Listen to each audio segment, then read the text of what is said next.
Hello there, welcome to Bowls 360. So as you can see, I've sorted out my webcam studio software. I've had to ditch the old one that I got. Thank you Streamlabs for your many years of service, but now I've brought in a new one, Meld Studio. It is very handy, very useful, and it actually shows video, so it's a bit of a emperor. I don't know what happened to the other one, but anyway. Meld Studio is what we're doing now. So welcome to everyone. Let's go through the round 13 First Division scores. And because it's a new studio, I'm still learning my way a bit, but let's have a look now at the scores. So firstly, Cambridge in a bit of a walloping against Sorrento, 8-0, probably the highest score of the season so far to Cambridge. They are on a serious roll at the moment, and doing a job over Sorrento. Doubleview at home did what they needed to do against Bassendean, 7-1 by 25 shots. Aussie Park travelling to Manning and a huge upset. It certainly helps their chances of getting to the finals. Aussie Park by 5 shots, 6-2. Mount Lawley also travelling and going to Coburn and winning a tight game, only 7 shots, 6-2 for Mount Lawley, last year's premiers. And South Perth travelling to Leeming but getting the job then there, 8-0. How does that affect the ladder? Well, I haven't factored in the round 15 game that was played on the Friday night between Mount Lawley and Manning. Manning getting 7 points there. Mount Lawley 1.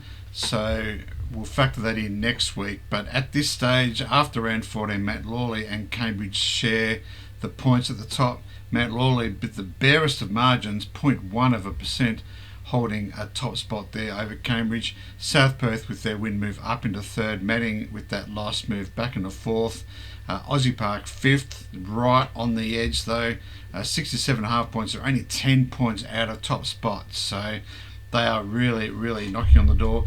Bassendean with that loss, 11 points now behind Aussie Park and 13.5 points behind fourth. It's hard to see Bassendean making the finals now.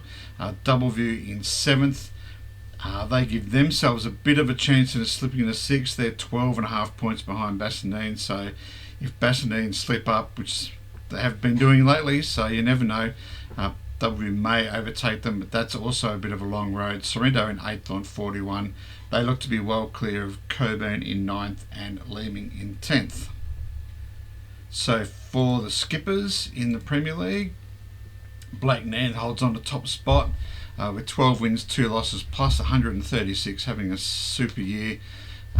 Graham Wishart is in second outright on 11 wins. Daniel Torella, Clive Adams, Ben Leggett sharing third spot with 10 wins. Daniel Torella just taking third spot, plus 92 from Clive, plus 84, and Ben with plus 64. In one white, let's go through the results. North Perth, a nice win travelling away from home against Joondalup, 7 points to 1 by 46 shots. Aussie Park also travelling and getting the points by 32 shots over Manning, 7 points to 1. Mozzie Park, another travelling team to win, 31 shots over Vic Park.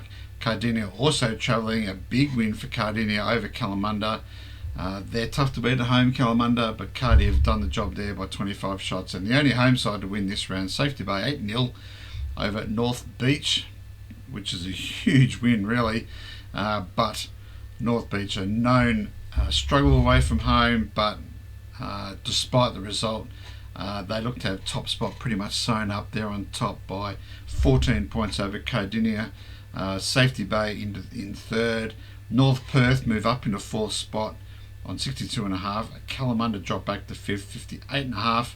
Manning in 6th on 56.5. Mozzie Park 7th on 52.5. And Aussie Park in 8th on 50.5. So there's not a lot of points really, 17 points separating 2nd and 8th. So if a team can get on a roll, there's 4 weeks left. If any team gets on a roll and wins 4 in a row, especially those in 5th to 8th, then look to see them climb into the top 4. Remember, it's top 4 in the one white division this year. The colour coded there. The first 2 will play off for the pennant. The first 4 will play off for the right to challenge the Premier League teams, finishing in 7th and 8th. In 9th spot, Joondalup on 37, and 10th is Vic Park 28. They look to have the bottom 2 sewn up there. There's 13.5 points for Joondalup to catch up, which looks might be a bit of a bridge too far for them. The skippers, Matty Allen's in top spot, 10 wins plus 105 from Mark Duthie, 10 wins plus 49, and Chris Carruthers, 10 wins plus 35, and another 4 bowlers on 9 wins, Todd Hampshire plus 80 from Jimmy Buchanan plus 76, Tony Kay plus 45, and Billy Bransma plus 30. They are the white skippers at the moment. In Blue North, let's go through the scores. Bassendean, very helpful win at home, 6-2 over Ellenbrook. A team that was pushing up underneath them, so they're very handy points for Bassendean. Wanneroo travelling to Mount Lawley, getting the job done there by 5 shots, 6-2, a good win for Wanneroo, keeps them on top of the ladder.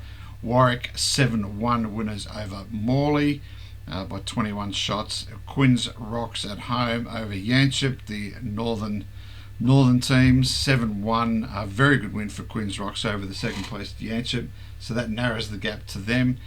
And Sorrento 7.5 over Cambridge, the battle of the bottom weights. Sorrento getting the job done pretty easily in the end, 7.5, not losing a rink to Cambridge. The ladder now, Wanneroo maintain top spot on the ladder with 73 points. Yanchep with that loss falls 6 points behind them on 67. Quinns Rocks catches them up to 63.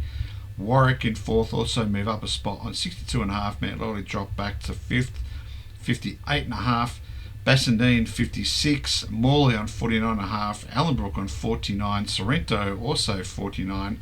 And Cambridge at the bottom, 32. Probably the only position that looks secure or certain at the moment is Cambridge. Are probably likely to finish bottom at this stage. 6.5 points looks too many points to catch up in 4 weeks.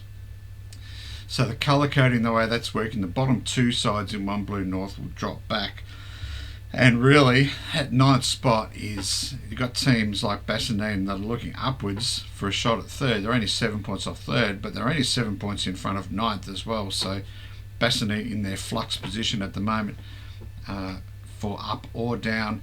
The next 2, 7th and 8th, currently Morley and Ellenbrook, will then face challenge games against second division sides. And the top spot, Wanneroo at the moment, will play in the pennant. And 2nd and 3rd will play in the promotion games. Must be against some white sides, so I'll have to find out which team's in white. Probably 7th and 8th, I'd be guessing. Actually, there's 2. Yeah, I'll have to double check that, but I looked at the rules today and it said 2nd and 3rd will face promotion challenge or promotion games. Yeah, but yeah, I'll have to have a look and see how it works. I suspect top spot will go up, 2nd and 3rd will play each other, and then the winner of that will face off against a white side for white next year. Of course, remember, all divisions are going to 8 sides next year. The skippers in blue, Butch Dinnison with his win goes to the top spot in One Blue North, 11 wins. 3 bowlers there on 10 wins, 4 losses. Sean Wright with plus 70, Callum Arnold plus 57, Shane Smith plus 44, and Dan Hartzer with 9 wins and 4 losses plus 59 rounds out the top 5. And finally, we have a look at the Blue South competition. The results first. Coburn travelling to Dalkeith, winning all 8 points there, 91 to 67. Good win for Coburn. Might give them a bit of a chance in the division to hold their spot. Rossmont at home over Safety Bay, 6 points to 2. Good win on a couple of rinks there. Cardinia at home, 6-2 over Rockingham in a very tight contest. South Perth kicking the sweep for the round, 113 to 55 on all 4 rinks, winning. And Armidale visiting Willetton and getting the job done, 91 to 58, 6.5 to 1.5. The ladder, Armidale hold their top spot on 85.5 from Cardinia on 79. Those 2 sides have cleared out, so only 6.5 between first and second. But they are 20 odd points clear of 3rd spot South Perth, and move up into 3rd after the weekend. 4th is Rockingham, 5th is Rossmont, they both slipped down a spot. 6th and Safety Bay is 53. Wilton move up into 7th on 46. Dalkeith Netherlands drop back into 8th, 45.5. And Coburn in 9th on 44. Gosnells in 10th with 31 points. So similar story to One Blue North. The bottom 2 sides will drop out there. They are demoted. The next two sides, 7th and 8th, will face the challenge game. That looks to be probably the teams that are in 7th to 9th at the moment. So 9th spot is certainly not secured at the moment. Safety Bay, another one of these teams that are looking behind them and above them, only 6.5 points out of the promotion game. And Rockingham and Rossmont are certainly well in it for that 3rd spot. And finally, to our skippers in blue south, Ron Hall from Safety Bay, 10 wins, 2 losses, and his draw gets him to the top spot from Kevin McKay with 10 wins, 3 losses. Darren Radekis on 9 wins plus 32 from Mark Devaney, 9 wins plus 9, and 5 bowlers there on 8 wins. Brad Cole with his 8 wins, 2 draws, gets him in the 5th spot in my sort pattern. And that brings us to a close today. Thank you one and all for tuning in again to the First Division review of round 14. We'll see you all on Friday. Such as should be in attendance at this stage, and we'll have a look at the Premier League preview for round 15 then. See you all. Bye.